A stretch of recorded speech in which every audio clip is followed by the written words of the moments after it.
काल्पनिक है। हम किसी भी तरह की अंधविश्वास को बढ़ावा नहीं देते हैं। इस कहानी के सभी पात्र और घटनाएं भी काल्पनिक हैं।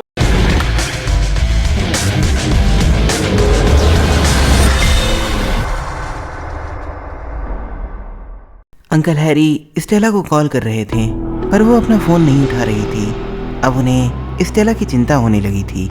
उन्होंने स्कॉट से कहा, तुमने मुझे पहले क्यों नहीं बताया कि स्टेला सैलम जा रही है? स्कॉट ने जवाब दिया, पहले आप शांत हो जाइए। स्टेला ने मुझे ये बात आपको नहीं बताने के लिए कहा था, क्योंकि शायद वो आपको परेशान नहीं करना चाहती थी। हैरी ने गुस्से में कहा, और तुम तो वही करते हो जो वो कहती है। स्कॉट ने विचलित मन से पूछा, आप कहना क्या चाहते हैं? हैरी ने कहा, उसके डैड के जनाजे में मैंने तुम लोगों को बात करते हुए सुन लिया था। मैं कोई बेवकूफ़ नहीं हूँ। स्कॉट ने कहा, लगता है आपसे अब कुछ छिपा पाना बहुत मुश्किल होने वाला है। हैरी ने जवाब दिया, मुझे उम्मीद है कि वो सही सलामत होगी, और अगर उसे कुछ हुआ तो मैं तुम्हें कभी माफ़ नहीं करूँगा।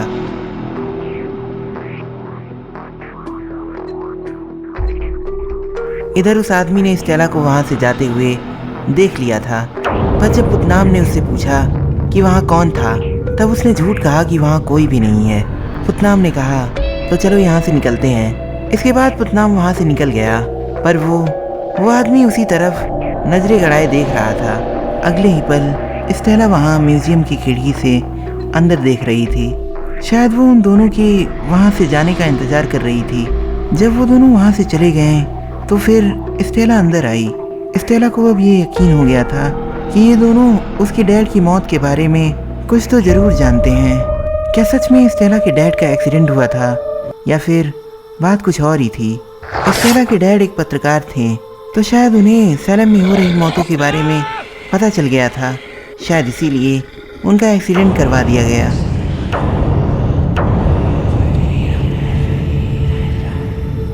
ये सब वो अभी सोच ही रही थी कि तभी उसकी नज़र एक बार फिर हॉल में लगी उस पेंटिंग पर गई। उसने अब की बार उस पेंटिंग को गौर से देखा। उस पेंटिंग में उस औरत के गले में ठीक वैसा ही लॉकेट था जैसा कि उसे बचपन में उसके डैड ने दिया था। उसके मन में अब बहुत सारे सवाल थे कि आखिर उस पेंटिंग में उस औरत ने वो लॉकेट क्यों पहना है, और उसके डैड ने उसे ये लॉकेट क्यों दी थी। वहाँ से निकलते हुए स्टेला ने अंकल हैरी को कॉल किया। उसने उनसे माफ़ी मांगी। उसने उनसे कहा कि मुझे माफ़ कर दीजिए, मैं उस वक्त आपका कॉल उठा नहीं पाई। अंकल हैरी ने कहा, मुझे लगता है कि तुम काफ़ी बिजी हो सैलम में इन्वेस्टिगेशन करने में। ये सुनकर स्टेला थोड़ा घबरा गई। उसने कहा, मुझे माफ़ कर दीजिए, पर यह थोड़ा पर्सनल मामला है जिसे मुझे खुद ही हैंडल करना होगा। स्टेला का ये जवाब सुनकर अंकल हैरी को कहीं ना कहीं ये बात बहुत बुरी लगी। अंकल हैरी ने कहा, तुम मेरी बेटी जैसी हो, इसलिए मुझे तुम्हारी चिंता हो रही थी। स्टेला ने कहा, मैं जानती हूँ, इसीलिए तो मैं अब आपसे एक मदद मांग रही हूँ। अंकल हैरी, मुझे यहाँ पता चला है कि मेरे डैड के बहुत सारे दोस्त यहाँ पर रहते हैं। क्या आपको इसके बारे में कुछ पता है?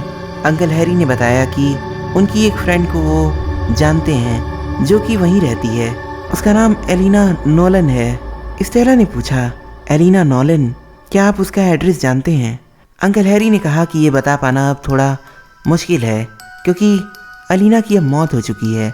ये सुनकर स्टेला चौंक गई। अंकल हैरी ने फिर कहा, हाँ, और इस खबर को सुनकर तुम्हारे डैड पूरी तरह से टूट गए थे, और वो इस बार सैलम उसी के जनाजे में शामिल होने के लिए गए थे। स्टेला को यह सुनकर एक अजीब सा धक्का लगा। उसका शरीर सुन पड़ गया था। इधर अंकल हैरी उसे फ़ोन पर आवाज़ लगा रहे थे। उनकी आवाज़ सुनकर स्टेला तुरंत मानो होश में आ गई। इसके बाद उसने कहा, ठीक है अंकल, अगर आपके पास एलिना नोलन से जुड़ी कोई जानकारी हो तो मुझे ज़रूर भेज दीजिएगा। अंकल हैरी ने जवाब दिया कि देखो बेटा, मुझे पता नहीं कि तुम वहाँ क्या कर रही हो, पर मैं ये ज़रूर कहूँगा कि अगर तुम्हें कोई भी मदद चाहिए हो तो मुझे ज़रूर कॉल कर लेना।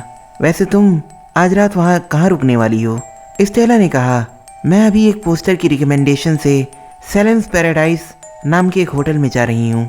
इसके बाद वो सैलम्स पैराडाइज पहुँच गई। वहाँ पहुँचने के बाद उसने रिसेप्शन पर खड़ी उस बूढ़ी औरत को गुड इवनिंग कहा।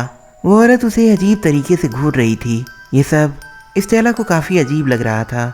उस बूढ़ी औरत ने उसे फिर घूरते हुए पूछा, क्या मैं तुम्हें जानती हूँ? स्टेला ने जवाब दिया, शायद नहीं, क्योंकि मैं यहाँ नई हूँ। उस बूढ़ी औरत ने जवाब दिया, ये बहुत अजीब है, क्योंकि मेरा अंदाज़ा आज तक कभी गलत नहीं निकला। खैर, मैं तुम्हारे लिए क्या कर सकती हूँ? स्टेला ने कहा, मुझे एक कमरा चाहिए। उस बूढ़ी औरत ने कहा, क्या तुमने बाहर साइन बोर्ड नहीं पढ़ा? यहाँ अब कोई कमरा खाली नहीं है। स्टेला ने उससे रिक्वेस्ट की कि मेरे पास कोई ठिकाना नहीं और मेरी गाड़ी भी ख़राब हो गई है। वो तो अच्छा हुआ कि ये होटल मुझे यहाँ मिल गया। उस बूढ़ी औरत को उस पर दया आ गई। उसने कहा, ठीक है, कल सुबह मैं एक मैकेनिक को बुला दूंगी। फ़िलहाल मेरे पास एक कमरा है, पर वो अभी पूरी तरीके से बना नहीं है। अगर तुम चाहो तो मैं तुम्हें वो कमरा दे सकती हूँ। स्टेला ने कहा, कोई बात नहीं, मुझे तो सिर्फ एक रात ही गुजारनी है, इसलिए मुझे वो कमरा भी चलेगा। उस बूढ़ी औरत ने उसका नाम पूछा। स्टेला अब सोच में पड़ गई।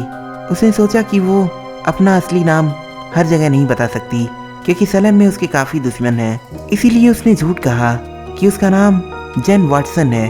इसके बाद उस बूढ़ी औरत ने उसे उस कमरे की चाबी देकर आगे से तीसरे दरवाजे पर जाने को कहा। स्टेला ने उसे थैंक्स कहा। इसके बाद स्टेला रिसेप्शन से बाहर आ गई। अभी वो अपने कमरे की तरफ बढ़ ही रही थी कि तभी किसी ने उसका नाम पुकारा, स्टेला। ये आवाज़ सुनकर उसके पैरों तले जमीन खिसक गई। इसके बाद वो थोड़ा आगे बढ़ी। उसे लगा कि शायद आवाज़ अंदर किसी कमरे से आ रही थी। ये सोचकर वो अंदर जाने लगी। अंदर जाने के बाद उसने देखा कि वहाँ सब कुछ वीरान था। उस होटल के अंदर की खामोशी देखकर ऐसा लग रहा था जैसे वहाँ आज तक कोई आया ही नहीं हो।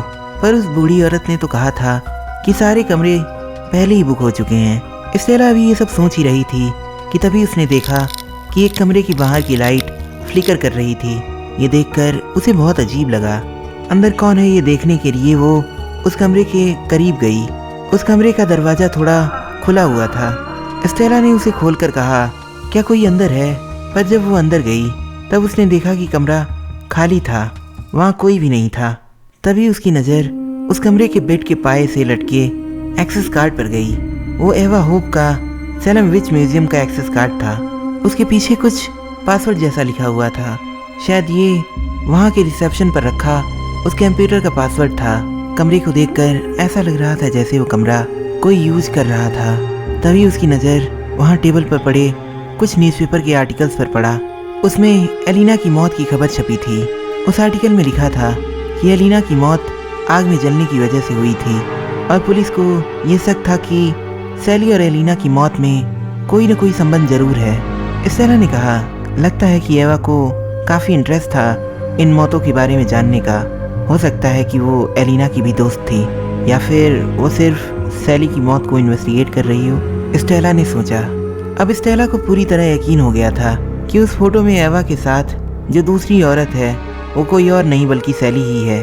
तभी लाइट्स फ्लिकर करने लगे और फिर उस टेबल पर जो 3 पत्थर रखे हुए थे वो एक साथ आकर मिल गए। ये देखकर स्टेला के पैरों तले जमीन खिसक गई। उसके मुंह से अचानक निकल पड़ा, क्या वो पत्थर अपने आप ही मूव कर रहे थे? ये सोचकर वो वहीं जम सी गई। तभी कमरे की लाइट्स चली गई और कमरे में एक अंधेरा सा छा गया। स्टेला ने चौंक कर कहा, ये क्या हुआ? ये कहकर वो वहाँ से बाहर निकल गई। बाहर आकर वो इधर उधर आवाज़ लगा रही थी कि क्या यहाँ पर कोई है, सामने आओ। तभी उसकी नज़र पीछे मेन स्विच की तरफ गई। मेन स्विच का बॉक्स खुला हुआ था और शायद किसी ने वहाँ से पावर कट कर दिया था। वो स्विच के पास खड़ी होकर उसे ठीक करने की कोशिश कर ही रही थी कि तभी उसे अपने पीछे झाड़ियों से कुछ आवाज़ आई। वो जैसे ही पीछे मुड़ी उसे एक पल के लिए एवा झाड़ियों के पीछे दिखाई दी और फिर अचानक वो वहाँ से गायब हो गई। उसने एवा को पुकारा पर तब तक वो वहाँ से गायब हो चुकी थी। स्टेला ने सोचा शायद ये उसके मन का वहम था और इसके बाद वो फिर से स्विच को ठीक करने की कोशिश करने लगी। उसने हाथ बढ़ाकर स्विच को छूना चाहा कि तभी उसे एक जोर का झटका लगा। वो तुरंत पीछे हट गई और तभी उसने देखा कि उस कमरे की लाइट वापस आ गई। स्टेला को लगा कि चलो जो भी हुआ पर अब सब ठीक हो गया है। वो एक बार फिर उस कमरे की तरफ बढ़ रही थी कि तभी उसे पीछे से उस बूढ़ी औरत की आवाज़ सुनाई दी। ये वही लड़की है ऑफिसर जिसके बारे में मैंने आपको बताया था। ये सुनकर स्टेला पीछे मुड़ी। उसने देखा कि वो बूढ़ी औरत ऑफिसर स्मिथ के साथ वहाँ आई।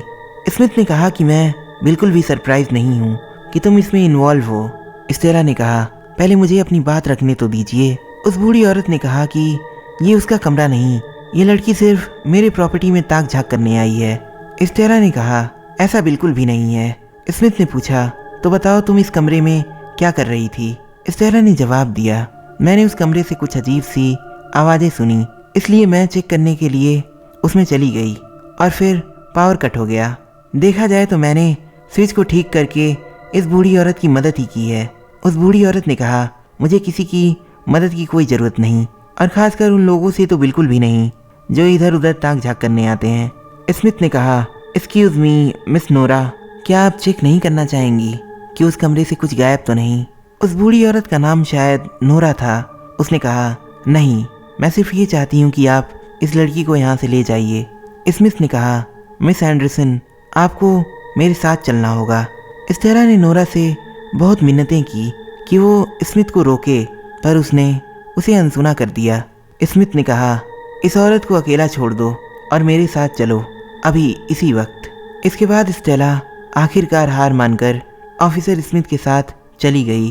तभी नोरा के पीछे से एक आवाज़ आई, तुमने सुना नोरा? वो डेविड एंडरसन की बेटी है। ये सुनकर नोरा चौंक कर पीछे मुड़ी और उसने कहा कि मैंने तुम्हें हजारों बार कहा है कि तुम इन सब में इन्वॉल्व मत हो। नोरा जिससे बात कर रही थी वो कोई और नहीं बल्कि एवा ही थी।